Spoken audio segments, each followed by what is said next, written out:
त्याच त्याच भाज्या खाऊन कंटाळा आला आणि मुलांच्या डब्याला देऊन मटकी शिल्लक राहिली. मग अशी संध्याकाळी बेत मटकीच्या भाजीचा रस्सा. तर आज आपण बघणार आहोत अशी झणझणीत चमचमीत मटकीची रस्सा भाजी. कमी साहित्यात कमी वेळात चटकीपट रेसिपी तयार होते. चला मग रेसिपी सुरू करू.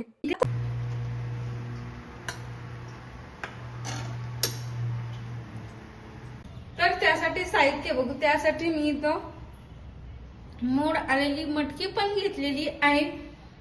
एक रात्रभर मटकी भिजत ठेवली पाण्यात.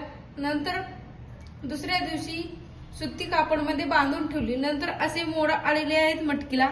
एक वाटी मोड आलेली मटकी घेतलेली आहे. लांबडा कांदा चिरून घेतलेला आहे. एक टोमॅटो पण काप करून घेतलेला आहे. सुकं खोबऱ्याची पण काप करून घेतले. थोडीशी कोथिंबीर, आलं, लसणाच्या पाकळ्या. आता पुढची स्टेप बघू काय बनायची ते. आधी जर चॅनलवर नवीन असाल तर चॅनलला नक्की सबस्क्राईब करायला विसरू नका. बेल आयकॉन पण क्लिक करायला विसरू नका अशा नवीन नवीन रेसिपी पाहण्यासाठी. त्यासाठी अगोदर आपण घेऊ मटकी फ्राय करून. गॅसवर कढई ठेवून दिलेली, त्यामध्ये थोडस तेल टाकून देते अगोदर.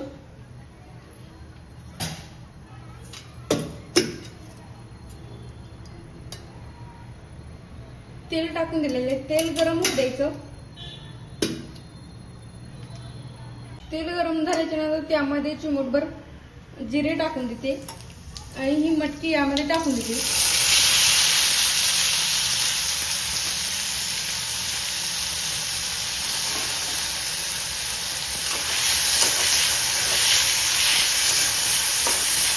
नंतर त्यामध्ये टाकून देते आपण लांबडा चिरून घेतलेला कांदा.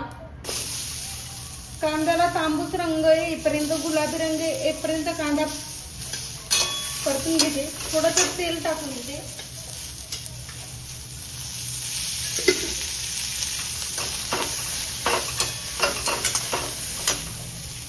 अशी 4 मिनिटांनंतर प्लेट काढून घेतलेली आहे. आपली मटकी पण वापरलेली आहे. आता मटकी घेते काढून एका प्लेटमध्ये मी.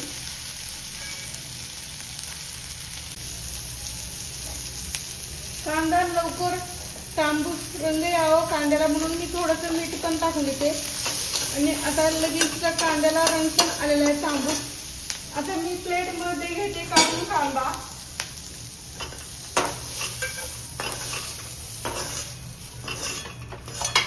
नंतर त्यामध्ये टाकून देते टोमॅटो.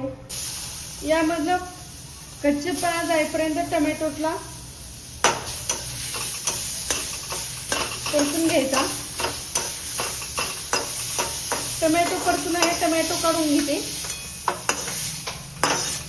नंतर त्यामध्ये टाकून देते सुकं खोबरं घेतलेलं, ते पण परतून घेते.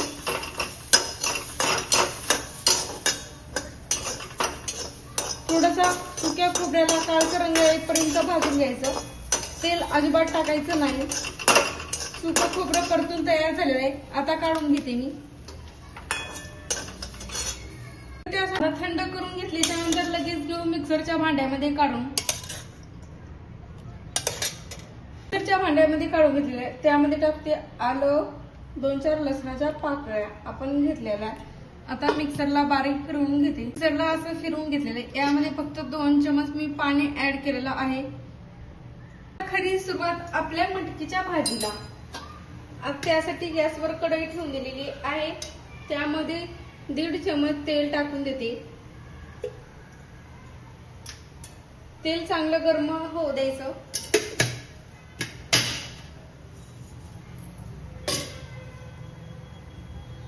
तेल गरम झालं की त्यामध्ये थोडीशी मोहरी टाकून द्यायची.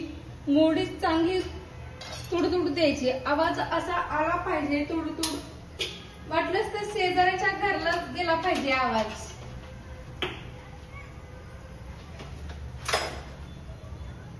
अशी फुललेली आहे, पाहू शकता तुम्ही आता इथे. नंतर त्यामध्ये टाकून ते थोडेसे जिरे पण फुलू द्यायचे. नंतर त्यामध्ये टाकून द्यायचे आपण करून घेतलेली पेस्ट तेलामध्ये टाकून दिलेली आहे.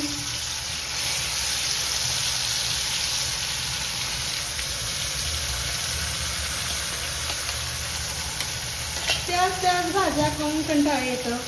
आणि मटकीची भाजी खावायची किंवा नाश्त्याला जर लहान मुलांच्या किंवा मिस्टरांच्या डब्याला जर मटकी दिली त्याच्यातली थोडी उरली काय करायचा प्रश्न जर पडा की अशी लगेच संध्याकाळच्याला मटकीची भाजी बनवायची. खायला एकदम खतरनाक लागते. तुम्ही पावभाजी सोबत खाली तरी चालतं किंवा चपाती सोबत खाली तरी चालतं. टेस्ट तीच लागते. तेल सुटेपर्यंत मसाला परतून घ्यायचा तेलात.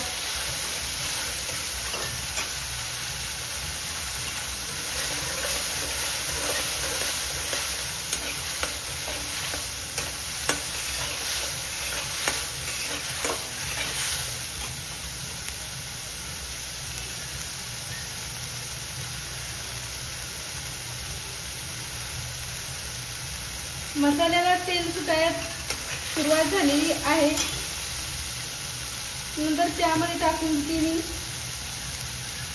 थोडासा कांदा लसूण मसाला. यामध्ये अर्धा चमच कांदा लसूण मसाला टाकून देते.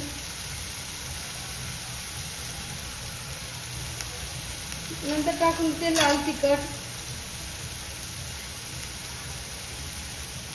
अर्धा चमच लाल तिखट. मसाले तेलात परतून घ्यायचे. सुके मसाले पण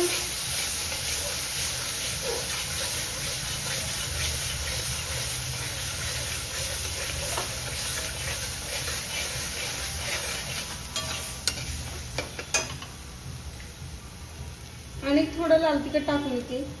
नंतर त्यामध्ये टाकून द्यायची हळद. मसाल्यातला कच्चेपणा पण गेलेला आहे. आता फ्राय केलेली मटकी यामध्ये टाकून देते. मटकी आणि थोडी मसाल्यात फ्राय करून घेते. नंतर रस्सा बनवण्यासाठी यामध्ये टाकून देते पाणी मी. नंतर याला एक अशी खळखळून उकळी काढून घ्यायची आणि आपली आतमधली मटकी शिजेपर्यंत. आता खळखळून एक उकळी आलेली आहे. त्यामध्ये टाकून देते चवीप्रमाणे मीठ. तर त्यावर टाकून देते बारीक चिरून घेतलेली कोथिंबीर. आतमधली मटकी पण शिजून तयार झालेली आहे. इथे अशी तयार आहे चमचमीत झणझणीत मटकीची भाजी. आणि कट तर काय छानच आलेला आहे आपल्या मटकीच्या भाजीला. पाहू शकता तुम्ही. आता प्लेट मध्ये घेते काढून लगेच. कशी वाटली रेसिपी कमेंट बॉक्स मध्ये नक्की सांगा. व्हिडिओ आवडला असेल तर लाईक करा, कमेंट करा आणि चॅनलला सबस्क्राईब केलं नसेल तर नक्की करा. व्हिडिओ पाहिल्याबद्दल धन्यवाद. भेटू अशा साध्या सोप्या रेसिपी सोबत. तोपर्यंत मजेत राहा, खुश राहा, आनंदात राहा आणि पण गोष्ट खात राहा.